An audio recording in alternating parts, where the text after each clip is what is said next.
Do you want to?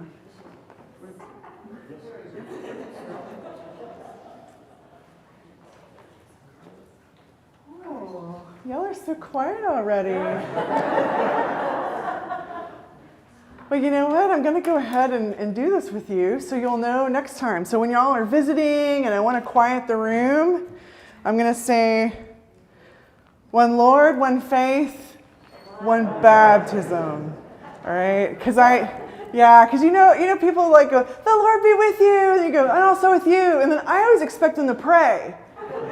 So, you know, if I shout out, the Lord be with you, I really am going to pray. So if I want to quieten the room, though, I'm going to say, one Lord, one faith. The Lord be with you. And also with you. Let us pray. Almighty and ever-living God, ruler of all things in heaven and earth, hear our prayers for this parish family. Strengthen the faithful, arouse the careless, and restore the penitent. Grant us all things necessary for our common life, and bring us all to be of one heart and mind within your holy church. Through Jesus Christ our Lord. Amen. Amen. And Brian, I invite you forward. Right, I'm going to speak from over here because the microphone is better for streaming. I'm not going to read my whole report because it's just a long litany of names for all of you. I hope that I've thanked all or nearly all of you because everybody here has just been so helpful throughout all the time we've done this. I mean, we've been through a lot in the last little bit. Even in this last year, we had that moment in the summer when we thought we were all done, and then we started again. You know, we did the transition from Lane to Merrill to Genevieve. We did all of the pieces of all of that in the background, and an enormous amount of stuff. So, you know, we owe the tech team a really great debt, an enormous amount of work.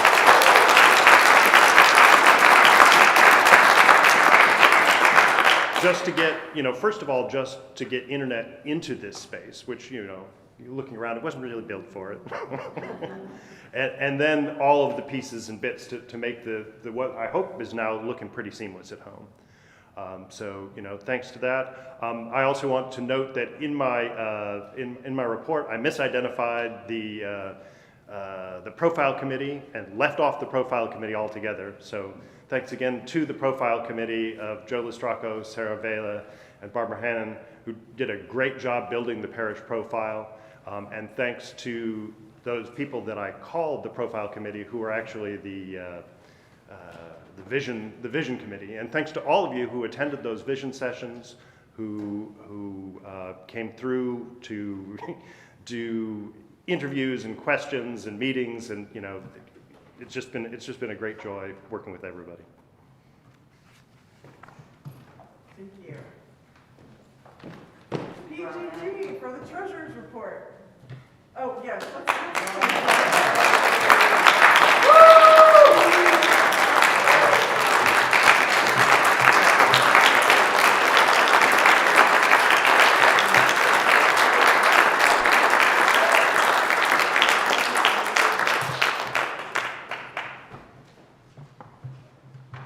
Good morning. I'm Patricia Gouville-Gambrell, your treasurer.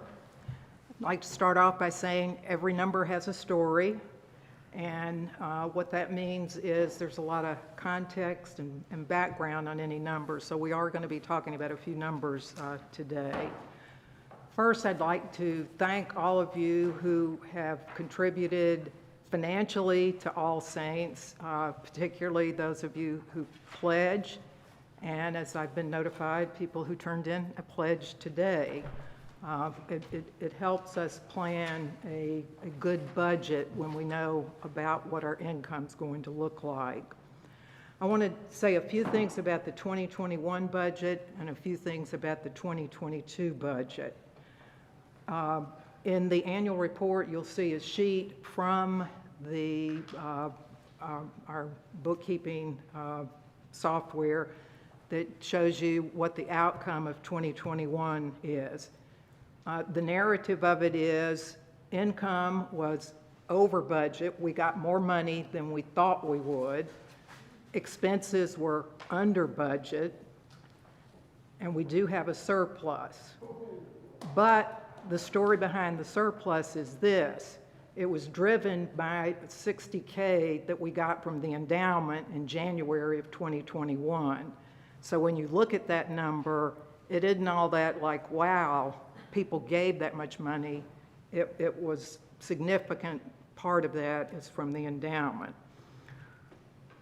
Highlights of 2021, we took some important steps for our building and grounds. We had a reserve study done, and the reserve study will give us an assessment of everything on our property, our buildings, the furniture inside, everything, and give us a timeline for when things need repair, replacing, and cost. And it will show us if we wait 5 years to do this, it's going to cost X number of dollars more. If you wait 10 years, it's going to cost so forth.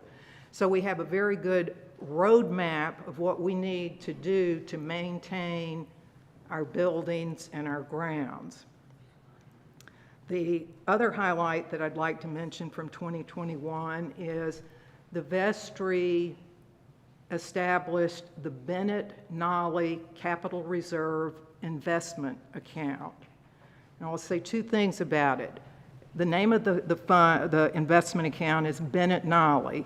Bennett is obviously O.V. Bennett, who was a great benefactor to All Saints. Nolly is Wilson Nolly, a longtime parishioner, and as I was mentioning to Anna earlier, he used to sit right about where Sarah Pete sits. And he left an endowment to All Saints. So the distributable income from the Nolly Fund and a portion of the O.V. Bennett Fund will be put in an investment account, not an endowment, an investment account, to fund future capital improvements that All Saints will require in the coming years. Looking ahead to 2022, we have, and I'm going to use round numbers. I realize y'all are not looking at this, and sort of to keep the numbers in your head, I'm going to liberally round them so you get the gist of the idea about the budget. Page 9 for those who want to follow. Yeah, if you've got a copy or if you're looking at it online right now. We basically have $1 million budget. We have about $1 million worth of expenses. And you ask yourself, well, what do we spend $1 million on? We have a significant staff. We have a full-time rector. The 2022 budget has a line in it for a part-time associate rector. We have a music director, we have a director of children and youth, and we have 3 administrative staff. We have buildings, we have this church, we have Gregg House, we have the rectory, we have the cottage. All of these buildings have to be maintained. Our budget also covers worship-related expenses, outreach, Christian formation, all of the things that are important to us and that we love about All Saints are in this $1 million budget. So how do we pay for this? What are the sources of our income? Obviously, pledges. Pledges support the budget. We also get other contributions. There are people that, for one reason or another, give money, but they're not pledgers. We get stock gifts from time to time, and different contributions. At the end of 2021, we got a very large other contribution. It wasn't a pledge, it just came in. And then we get income from various building uses. So that's where our money comes from. Now here's where the numbers come in. Pledges right now, and again, these are very rounded numbers. Pledges, we have about $500,000 in pledges. So pledges right now cover about 50% of our budget. All other contributions, about 23%, and $200,000 to $225K from other contributions.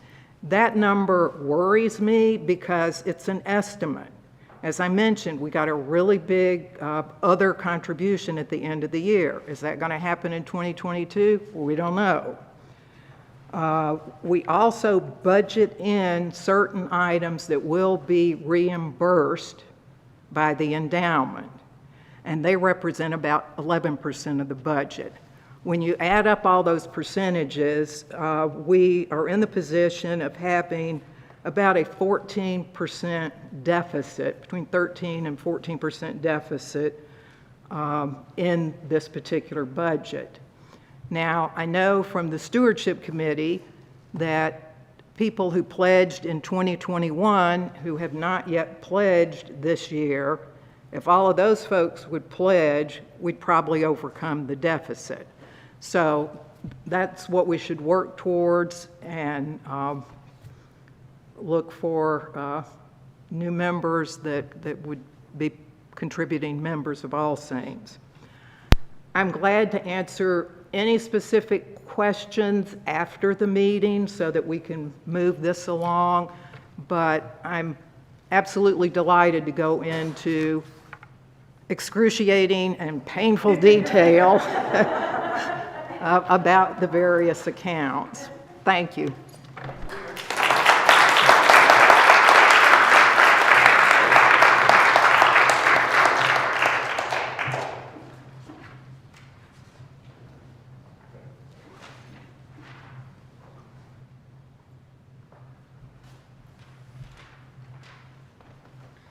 Well, one of the reasons that I didn't go into detail in my earlier report is now we're just going to do some recognition. So the first thing I'd like is for everyone who's been involved in Christian education in the Acolyte program to just stand up so we can see how many of the folks in the congregation do that. Now, I know there are also a lot of people who aren't here as well, but, you know, again.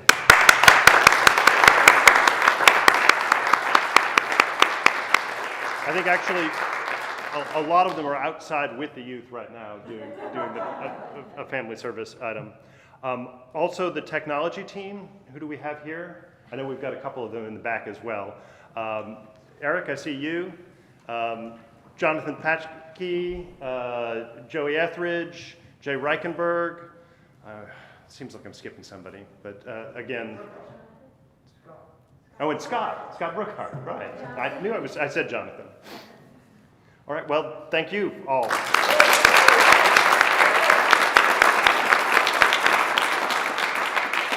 And though neither of them are here, you know, we owe just such a great debt to our interims, to Lane and to Merrill for the time that they spent with us.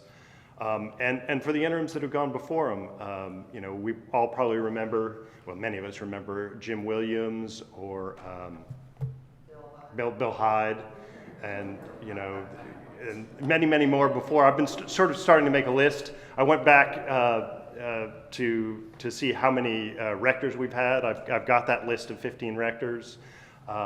We have some of their pictures in Greg House, but I think we really ought to work on having a little gallery of all those pictures so that we can really remember. I mean, you know, this is, what, 123, 126? We're 130, yeah, we're getting along. It's we've got a long left. Who do we have here from the search committee? Could you all just stand up and be recognized? The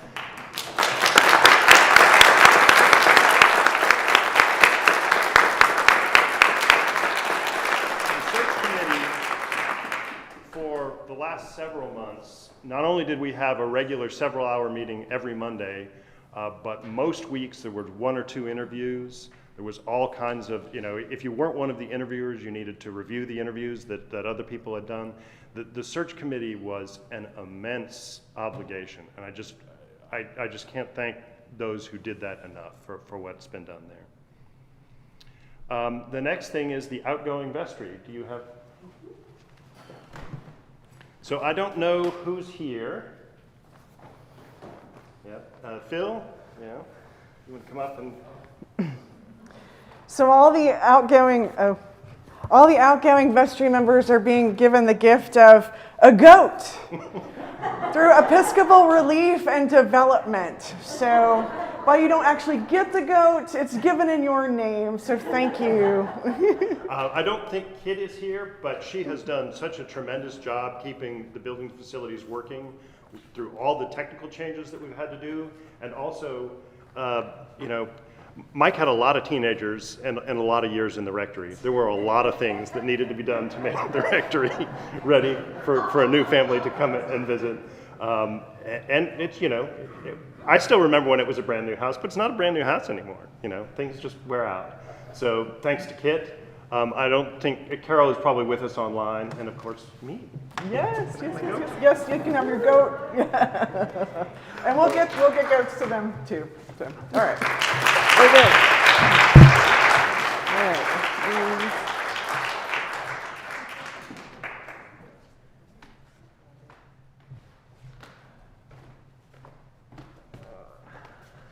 So hi, some of those of you don't know me, my name's Matt Davis, and I'm wait till a year from now, and then you can maybe see if you want to go pause. I want to start off by again welcoming Genevieve and her family. I know everyone here has done a great job of making her feel welcome and already part of All Saints, and the vestry appreciates that to a huge level. I want to say a few words about Brian Hopper. And I noticed when he stood up for his standing ovation, you looked comfortable, a little bit like maybe a little uncomfortable, but maybe we're going to see if we can make you even more uncomfortable, and we see how far we can take it. So I guess we've gone through a lot over the past several years, and even though we're looking forward to a lot of great things, and we have a great new leader in Genevieve, and we have great things starting up in all the facets of All Saints, I think we've got to take a step in a moment here today to say thanks for all Brian has done to get us through this. And so,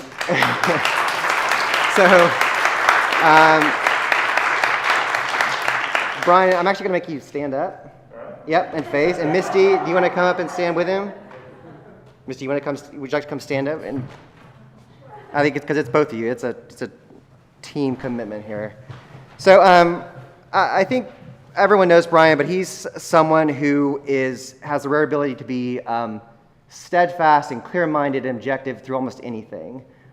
He's faced things that I don't think senior wardens have, but he was objective when things got heated. He was subjective when he needed to be emotional and passionate about this place. He just was a symbol of consistency and leadership the whole way throughout. And I think he kept us moving forward in ways that not a lot of people could have. We were in a kind of nice, solid, gentle push a lot of times. But he really is the definition of a leader. And I don't think I've run across a better one so far. I think that if you see him, give him another embarrassing thank you, handshake, backslap. But we are really blessed to have Brian and Misty as part of this congregation and here with us. And I know that they're not stopping, even though he's taking a nice break. He's not going to stop either. Neither one of them will. So another round of applause would be great for them.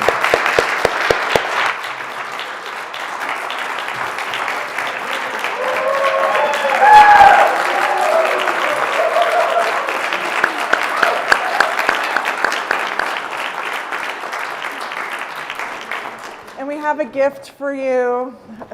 Again, thank you for the selfless offering of the past 3 years for both of you.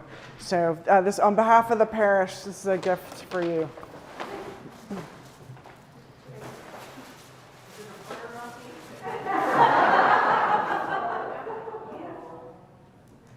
Lord will guard your going out and your coming in from this time forth and forevermore. Well done, good and faithful servant.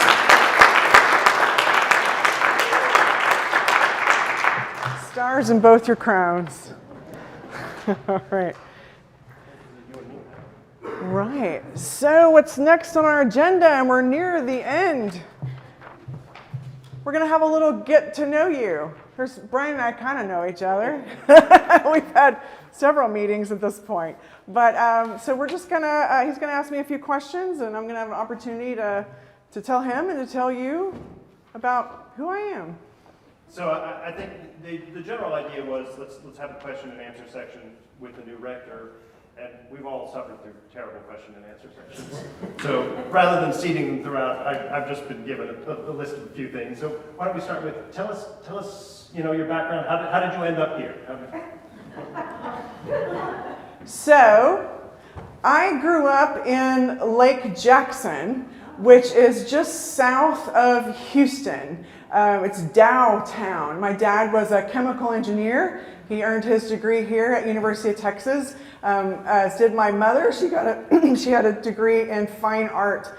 And my dad started work at Dow on April 1st, 1968, and I was born exactly a year later. And it was a great community to grow up in. Those folks were really busy making beauty in the swamp. Really committed to the arts, and of course we had a wonderful Episcopal church there, St. Timothy's, and my parents were not Episcopalian. My dad had grown up Baptist, and my mom sort of kind of Presbyterian, and so with my sister and me, they're like, we got to get back to church.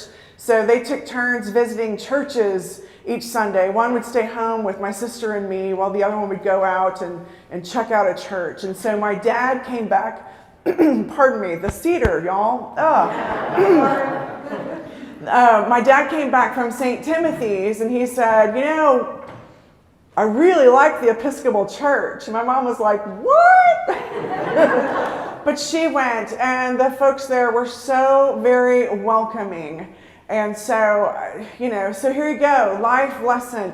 The experience that people have when they visit our churches, it can be life-changing. And in fact, you can tell the Episcopal Church ended up directing a lot of my life, including, so when I was in junior high, having the time of my life, my mother dropped the news on my sister and me that she was called to be a priest in the church, and that we would be moving to Austin so she could go to seminary in the Southwest. And God bless my dad for being the progressive guy that he is, and he was completely supportive and actually commuted from Lake Jackson to Austin for, thank you so much, Bert. With quality. He commuted back and forth during that time, because I don't know, these days there might be something for a chemical engineer to do in this town, but back then there wasn't. So I went to Westwood High School, where I played basketball and was on the track team. I threw the discus, so it was totally insane for me to run the Capital 10,000 my junior year. I didn't need to do that again. But it was a great place to be a teenager here. I remember seeing Stop Making Sense at the Varsity, and 1,000 Meals at Chewy's, and then I went to University of North Texas because to study art. I was going to be a graphic designer. Well, in fact, I was, and I needed to change of scenery between my sophomore and junior year, so I came here to take painting and photography, and it turns out that was a really good plan because my sister ended up dying that spring semester, and being at home with my parents grieving in completely different ways would have been Anyway, not good. So it was good to be here. It was good to be here and good to be here. So I graduated. My first job was the designer at the Dallas Museum of Art. I was there for 5 years. I loved it. I felt like I was contributing to society. Everything I worked on was, education or fundraising, in addition to just letting people know about the exhibits that were happening. At that same time, I met my husband, also a cradle Episcopalian. He just graduated from law school and moved to Dallas, and soon we were married. And I started sensing the call to the priesthood, and I went to Perkins School of Theology at SMU. I started a seminary with a 1-year-old, and I finished that 4-year program in 6 years, graduating with a 7-year-old and a 3-year-old. So now they're both grown and doing their thing. And so at the end of seminary, I had the great opportunity to come home to the Diocese of Texas, where I was in fact ordained at Palmer Memorial, where I served for 3 years. Then after that at Trinity in the Woodlands, followed by Christ Church Cathedral, where I was canon for welcome and evangelism. And then recently I helped out St. Timothy's in Lake Jackson when their priest abruptly left at the beginning of the pandemic. So it was really a sacred honor to go back to that parish where I grew up. These people, they imparted the faith to me, and so what an incredible opportunity to give back to them in a particular time of need. So anyway, so that brings me back to here. How did you get here, Genevieve? Woo! I'll admit to you, I have read some parish profiles in the past. All Saints was the first profile that I read and thought, oh, it's me. So I'm just thrilled that y'all thought that too. So I'm just so grateful God called me here. So. Do you want to tell us a little bit about, your call story, your theology, what moves you to be a priest? Yes. So that started in childhood. I remember formation for First Communion and receiving the sacrament at midnight mass at St. Timothy's. And I still get a little choked up thinking about it. It was really powerful for me. And, in Lake Jackson, like I said, we were busy making community and beauty in the swamp. And there wasn't a lot of things to do, but church was definitely one of them. So my parents were very involved, and we were there a lot. My dad was junior warden any number of times, and my mom chair of the stewardship committee and things like that. And around 3rd or 4th grade, some significant things happened. The first one was that my sister was diagnosed with type 1 diabetes. The other thing was that my opa died, so the death of my first grandparent. And then, this is gonna sound weird, but I promise you it's connected.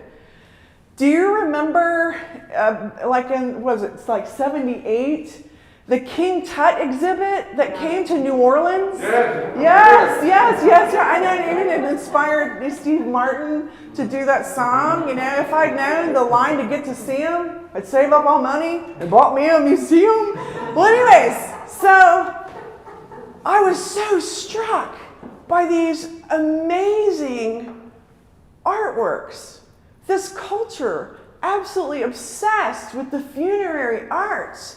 Oh, so much so they enslaved people to help make all that happen, right? Like that connects to Sunday school, remember? Pharaoh, let my people go. So all these things came together for me, and my mind was working overtime on death and what happens after death. And I'm going to die, and people I love are going to die. And where is God in all of this? I promise you, I was a fun-loving kid.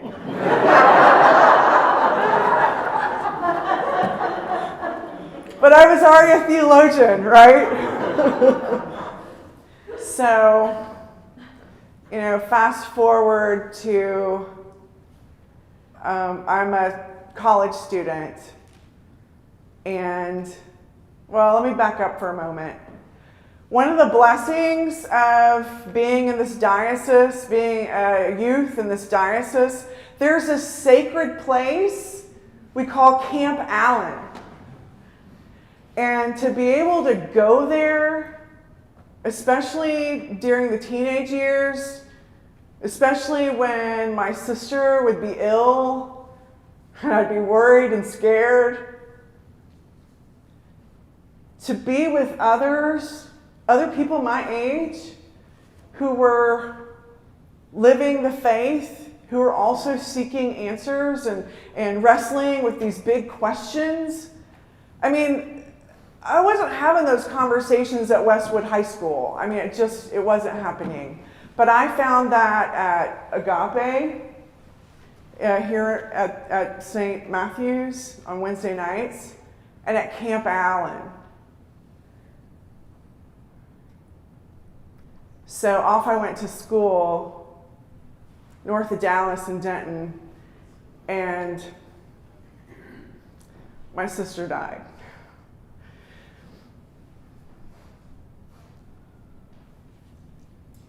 And I threw myself into my work.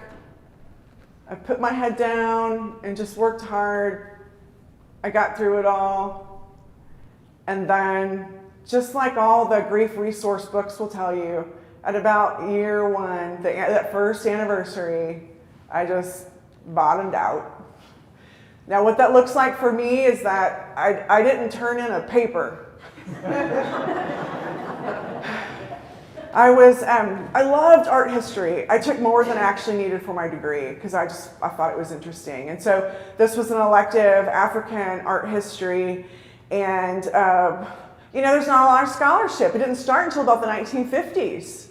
And so my research paper, I went down to the Dallas Museum of Art, did some research on what's called a divination board. And the concept is that in manipulating this board, you can, change the outcomes in your life. Well, you see why I didn't write the paper.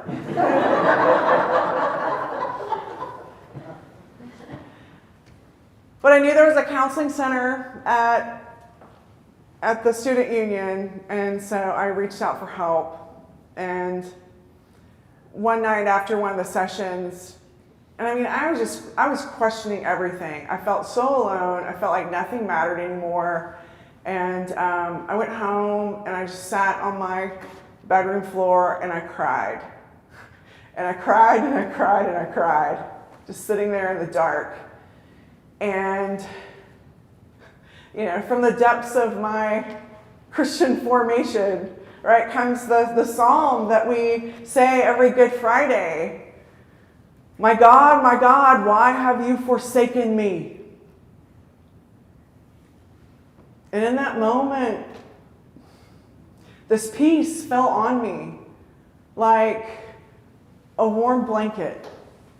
And I heard these words in my head. So they weren't audible, but I heard them, I felt them. It's hard to describe, but it's, I love you. I am with you. I will not forsake you.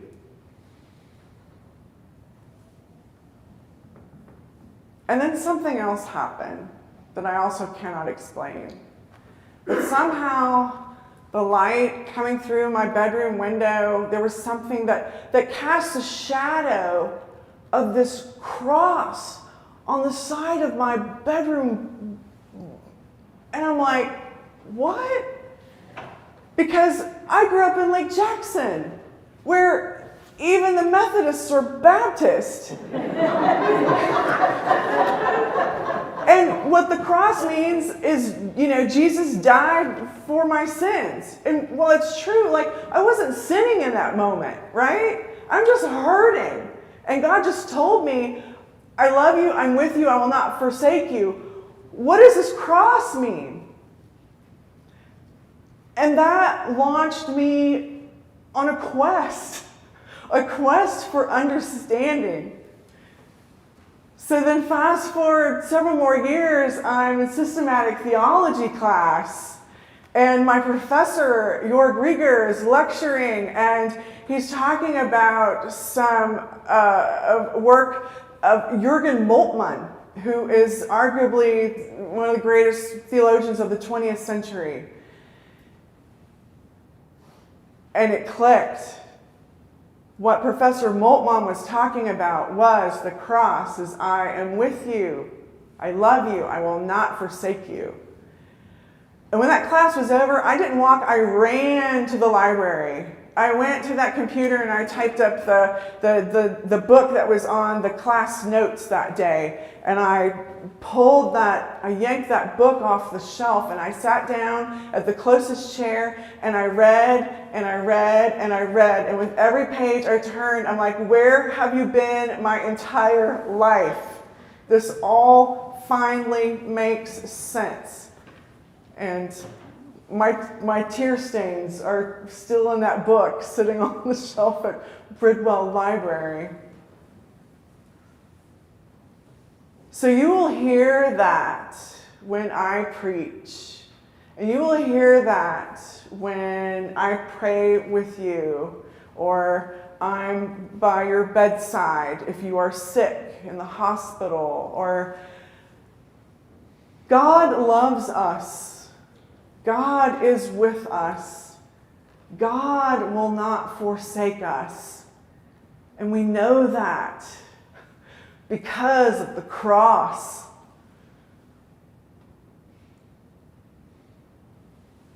Christ loved us so much. He went to the cross. I am with you. I will not forsake you. I am here with you till the end, and it's not the end. There's my theology.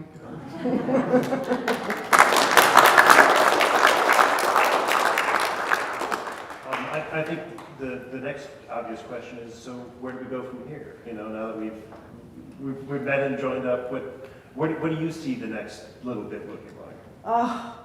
All Saints, like, what an amazing congregation you are. The people here, what an amazing gathering of faith and talent and energy and interest. And then this beautiful space. The church is the people, but the church is also the church. And this is a beautiful one. So it's just, there's so much potential here. I mean, that you've already actualized, and there's more to actualize. So one of the things that I've talked about with Brian and now with our new senior warden, Matt, so there are two pieces of this, right? The internal piece and the external piece. So the internal piece, to strengthen the organization and for this church to be joyfully well run. Right? Because, because when things are well run, when we're not worrying about this or that or confused about this or that, it frees up energy for creativity in ministry. So to be well run, to strengthen this organization so that we can more fully live into what God is calling us to in this place. It's the big piece of work right now. And I say joyfully well run too, because this piece is important, because a place can be well run and not joyful. Like, well, that's not good. Because what that means often is that people are not appropriately equipped. They don't have they're not set up for success. Maybe they're living in fear for any number of reasons. So that's not the kind of and that just burns people out. And in the end is not well run, right? So joyfully well run. And then, there's our face to the world too. And okay, I still have my advertising and design background with me. I didn't leave that, right? So we have the opportunity to differentiate ourselves in the marketplace. Right? So here's the thing, we're not going to be this, a mega church, right? That's not going to happen here. What can happen here is a beautiful, faithful place where people can belong and be known and equipped and empowered to live into their callings. Touches on my sermon today. The glory of God is a human being fully alive. And I consider this church to be like a Goldilocks size, right? Not too big, not too small, just right. So we have an incredible opportunity here. And I say that as someone who has served in great, big, enormous places, right? When I was the canon for Welcome and Evangelism, I went back and looked at the numbers. Holy cow! While I was there, we added 100 new people each year to our membership rolls. And I worked hard to connect those people to other people and to ministries and all that. But, it's just harder to be known and to belong in a big place. So, and here's the other piece that I think we lean in to our historic identity, this historic goodness that is this place, right? That has always been this place, has been part of Bishop Consolving's vision and all of the ministries and the things that have been done here to connect to the community, to care for the poor. Are we sharing that with people? Do they know these things when they see our website, look at our logo, whatever the case may be? We say we're a little church with lots of activities. What does it actually say? So I think we have a huge opportunity in articulating just who we are in this place, in this town, where apparently 180 new people are moving here every day. I heard that statistic recently. Is that right? So, yeah. So here's the thing. We don't have to get everybody, but to welcome those who are to be here, who enter our doors, who want to worship God with us and live into their calling as beloved child of God. I'm excited. I'm excited about the future. I'm excited about doing this with y'all. I think that's a good stopping place. Thank you. All right. Wow. Oh, thank you.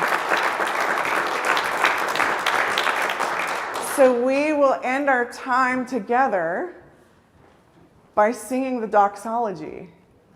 And Gregory was going to ask a couple of people from the choir to lead us in that. Oh, are y'all the ones? Wonderful, wonderful. All right, y'all want to come forward? Sure. All right.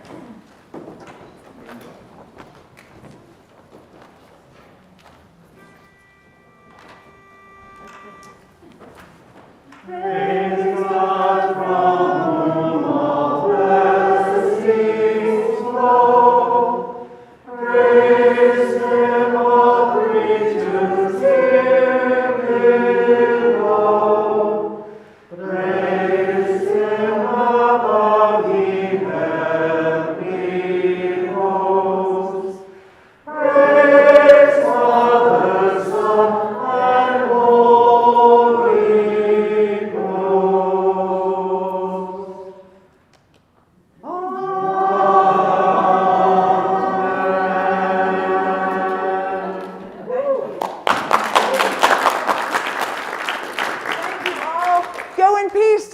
and serve the Lord.